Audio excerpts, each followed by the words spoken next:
ফেরাউনের যে লাশ আছে না, ফেরাউনের লাশ কিন্তু আবিষ্কার হয়েছে বেশি দিন না, 1898 সালে। এবং আবিষ্কার হওয়ার তার প্রায় 77 বছর পরে 1975 সালে ফ্রান্সে নিয়ে গেছে ওই লাশ।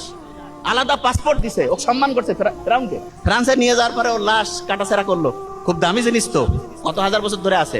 তারপরে দেখে ওর ফুসফুসের মধ্যে পানি এবং তার শরীরের মধ্যে যে চেঞ্জটা, ওইখানকার যারা হচ্ছে ফরেনসিক মানে ডাক্তারদের মধ্যে একটা টাইপ আছে, তারা মানুষ মারা যাওয়ার কারণ কি ব্যাখ্যা করে লেখে। তারা লিখলো যে এর হঠাৎ করে শ্বাসরোধ বন্ধ হয়ে পানিতে ডুবে মরছে।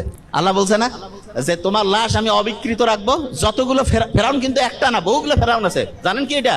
যখন বাংলাদেশের প্রধানমন্ত্রী প্রেসিডেন্ট থাকে না, এরকম মিশরের যে হেড তাকে ফেরাউন বলে। অনেকে মনে করে এটা বোধহয় কোনো লোকের নাম। নো, ফ্রান্সে নিয়ে গিয়ে পরীক্ষা করে দেখা গেল সে অবিকৃত অবস্থায় ছিল। অন্য সবগুলো ফেরাউনের কোনো না কোনো জায়গায় ডিস্টার্ব হয়েছে, কিন্তু সে একদম যে অবস্থায় ছিল ঠিক সেই অবস্থায়।